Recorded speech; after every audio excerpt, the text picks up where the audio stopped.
مشاهدينا الكرام متتبعي قناة ألوانكم، مرحبا بكم أينما كنتم. دائما في ملف اليوتيوبر بكريشة الملقب بطبيعة الحال بكريشة، حنايا مع الدفاع ديالو الأستاذ خالد الدودي محامي بهيئة مكناس اللي كان حاضر اليوم في التقديم بمحكمة الابتدائية بمدينة فاس اللي غيتكلم لنا على أسرار هذا التقديم وشنو وقع اليوم في الكواليس. أستاذ خالد الدودي مرحبا بك. شكرا على استضافتكم أولا. ثانيا فيما يخص الجواب عن السؤال اللي قدمته لي اللي هي ما درج امام السيد وكيل الملك في مرحله التقديم. نعم. اولا اللي بغيت ناكد عليه ان ما جاء في محضر الضابطه القضائيه وما راجع امام السيد وكيل الملك والاسئله التي تم طرحها على السي محمد بكريشة تفند اولا كل ما راجع في مواقع التواصل، بحيث ان كل ما راجع من ادعاءات ان هناك طرف كان هو السبب او طرف اخر هو كان السبب او هناك من باتصالاته كان هو السبب في اعتقال السي محمد بكريشة، الواقع يفند ذلك ويكذبه. هذا من جهه. ما راجع ان السي محمد والواقع ان السي محمد في فتره معينه كان تعرض لواحد الضغوطات من طرف الاعداء ديالو او الخصوم ديالو، ما نقولوش الاعداء، الخصوم ديالو للتهمات دي يوتيوبر، وكان تعرض لواحد الضغط نفسي لدرجه انه خرج اعلاميا ودار واحد الفيديو بطريقه تلقائيه. كان في النظر ديالو هو تعتبر انه يدافع عن نفسه ويحمي نفسه، الا انه كانت هناك كلمات زهقت من فمه عن غير قصد، ولا لم تكن له النية التي الآن يحاسب عليها، بحيث أن هناك أجهزة اللي اعتبرت أن هناك في هذه التصريحات هناك إشارة إلى بعض رجال السلطة أو رجال القضاء، واللي اعتبروها مس بشخصهم، وبأن السي محمد بكريشة كان يحاول تمرير واحد الرسالة. الواقع أن السي محمد بكريشة لم يكن ينوي تمرير أي رسالة، ولم يكن يقصد إهانة أي جهة معينة. الواقع أنه تصرف في لحظة غضب وعن حسن نية. ما يؤكد ذلك وما اتضح للسيد النائب المحترم الذي قام باستنطاق السي محمد بكريشة هو أنه كان يجيب عن الأسئلة بتلقائية وعفوية، وهذا ما لاحظه الجميع. سي محمد بكريشة إنسان بسيط يتكلم بعفوية، ليست له نوايا سيئة ولا أفكار سيئة. هو إنسان كما اتضح حتى في اللقاء ديالنا مع العائلة ديالو بأنهم ناس بسطاء لا يرغبون إلا في العيش العادي كجميع المواطنين المغاربة. نعم. فغادي نسولك على الحاله النفسيه ديال محمد بكريشة، يعني كيفاش كانت حالته النفسيه فاش تلاقيتيه؟ واش كانوا معنوياته مرتفعين ولا العكس، ولا كان خايف كاول؟ لا، الحاله النفسيه ديالو لم يكن مضطربا ولا قلقا، بل كان مطمئنا يتكلم بعفويه كما قلت، ولانه كان مؤمنا في طيات نفسه أنه ما قام به كان عن حسن النية، ويتكلم دائما عن حسن النية، وبالتالي ما كانش هذاك التخوف اللي تنشوفوه في هذاك المتهم أو المشتكى به أو الضنين المتمرس. وكان إنسان قام بفعل تلقائي عفوي لا يعرف عواقبه، لم يكن يعرف عواقبه ولم يكن يعلم خطورة الأمر. وتنظن هذا الشيء اللي غادي يشفع له مستقبلا ان شاء الله امام المحكمه والقضاء الجليس. لان احنا كلنا امل في القضاء الجليس باش يمنحوا الصلاح المؤقت، على اعتبار ان الافعال لا تشكل خطرا، وانه يتوفر على جميع الضمانات، وانه سوف يمتثل للمحكمه كلما امرت بذلك، وخاصه ان الفعل لكن من الناحيه الجنائيه كان يعتبر هو فعل صعيب شويه، الا انه من الناحيه الواقعيه والقاضي يعير اهتمام لهذه المساله من الناحيه الواقعيه، فهو لا يشكل خطر ولا يشكل افعالا خطيره بالمعنى الجرمي. نعم.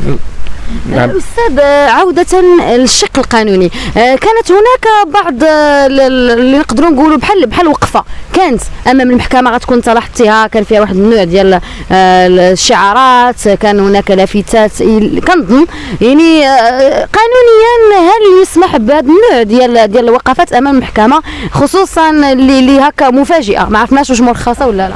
أولا بصراحة قد ساءنا الأمر، ساءنا كدفاع والزملاء كذلك الذين كانوا حاضرون من أجل قضايا أخرى، قد أساءهم الأمر لأن للمحكمة هيبتها ووقارها، وبتلك الوقفة تم خرق هذه الهيبة وهذا الوقار، لأن حتى الأشخاص اللي كانوا قايمين بهذه الوقفة هذه شنو هي مصلحتهم؟ أنا أتساءل شنو هي مصلحتهم؟ لماذا هذه الزغاريد؟ لماذا هذا الصواح؟ هل هما أطراف في هذه النازلة؟ ما أعرفه أن المشكل بينه وبين سلطة معينة، لا حق لأحد أن يقف تلك الوقفة ولا يحتج بتلك الطريقة. هذه أشياء فيها خرق للقانون وفيها خرق لحرمة المحكمة. على هذا الأساس أريد أن أضيف أكثر من هذا، أن هناك خرجات تمت قبل تقديم اليوم في الفترة اللي كان فيها سي محمد بوكريشة في الحراسة النظرية. هناك من صرح بأنه باتصال هاتفي، وأن واحد الشريط كاين واحد بلا ما غادي سميتو واحد الطرف يشير أنه بمجرد مكالمة هاتفية تم اعتقال سي محمد بوكريشة. وأرى أن في هذا إهانة حقيقية. هنا الإهانة الحقيقية للقضاء، هنا إهانة حقيقية للقضاء، لأن قضاؤنا نزيه. قد حققنا واحد المشوار كبير في تصحيح العدالة وتخليقها، ولما أقول العدالة جهاز العدالة بما فيه محامي وقضاة ونواب وكلا بصفة عامة. قطعنا أصوات كبيرة، ويجي اليوم واحد الإنسان أو واحد الشخص أو واحد الإنسانة وتقول لنا بأنها حركات المتابعة بمجرد هاتف لقاتل لأطراف معينة. هذا شيء لا نقبله ولن نقبل به. وأظن أن السلطات المعنية خاصة النيابة بمدينة فاس سوف تتحرك في هذا المجال، وسوف نضع كتابا في هذا الخصوص للسيد وكيل الملك حتى يتخذ الإجراءات اللازمة في كل من سولت له نفسه بالتشهير وبتشويه سمعة القضاء بالمغرب. يعني تنتظره عقوبات طبيعة الحال أي واحد تجرأ أنه يدير هذه الطريقة ديال التشهير، أو لأنه يتجرأ أنه يشهر عبر مواقع التواصل الاجتماعي خصوصا اليوتيوب. احنا شفنا في بث مباشر سابق هنايا على القناة أستاذ أن الزميل مراد بين واحد الفيديو أن الطرف الآخر كذلك يهين القضاء بطريقة أخرى قبل يمكن من محمد بوكريشة. فهل تظن أن ما ينتظر هذا الطرف هو ما وقع اليوم لمحمد بوكريشة؟ مما لا شك فيه أنه سوف تتحرك المسطرة، النيابة العامة هنا بمقتضى هذاك الفيديو هي ملزمة بتحريك الدعوة العمومية بطريقة مباشرة وبدون شكاية، لأن القانون يعطي للسيد وكيل الملك تحت إشراف السيد الوكيل العام باش يحرك الدعوة العمومية ويسخر السلطات العمومية في إطار الدعاوي العمومية بطريقة تلقائية وبدون شكوى. مما لا شك في أن هذاك الفيديو شفتوه هو مستفز بدرجة قوية، وما تنظنش أن السلطات لا السلطة القضائية لا السلطات الأمنية لا سميتو غادي يخليوه مرور الكرام. في نظرك أستاذ خالد، يعني هاد الوقفة اللي كانت أمام المحكمة اللي طبيعة الحال تسيرات من طرف أطراف أخرى، يعني هل كي قلت لك في السؤال اللي قبل هل يسمح بها؟ واش ممكن في أي قضية ممكن أي واحد يدير وقفة بحال هكا؟ واش عندها تأثير على أي قضية؟ عطينا بغينا نعرفوا الشق القانوني في هذه الحالة. لا هي طبعا الوقفات هي ممنوعة، كاين قانون يؤطر الوقفات والاحتجاجات كما يؤطر الإضرابات حتى في سميت. أقول بأن هذيك الوقفة بتلك الطريقة كما قلت هي كانت فيها اعتداء على حرمة المحكمة، ولا اظن ان الغايه من اجل هذيك تلك الوقفه هي الوقفه في حد ذاتها. كانت الغايه هي محاوله التاثير على قرار النيابه العامه.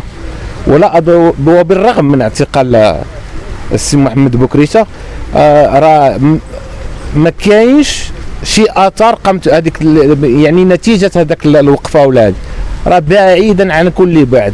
القرار اتخذ بطريقه رزينه وبطريقه قانونيه وما عند حتى شي حد علاقه بما وقع للسي محمد بوكريشه لا من قريب ولا من بعيد. نعم استاذ خالد، طبيعه الحال قبل ما نختموا هضر لينا دابا على اللي جاي ان شاء الله. هناك جلسه غادي تكون، هي اول جلسه غادي تكون يوم الاثنين، فتكلمينا على شنو جاي. طبعا حنا المهم الملف سوف يدرج ان شاء الله يوم الاثنين على الساعه 1 كاجراء اولي. غادي نحاولوا نصوروا المحضر بطبيعه الحال، وغادي يتوخر الملف، وغادي نحاولوا نقوموا بالزياره للموكل ديالنا ونطمئنوا عليه اولا، وثانيا ندرسوا معاه الملف بطريقه رزينه وناخذوا الوقت ديالنا معاه في هذا الملف هذا باش الجلسه المقبله ان شاء الله يكون الملف جاهز ونرافعوا فيه ونناقشوه، وان شاء الله وباذن الله نطمح خيرا، لاننا نؤمن بثقه الموكل وببراءته. نعم، ولنا ثقة كذلك في القضاء.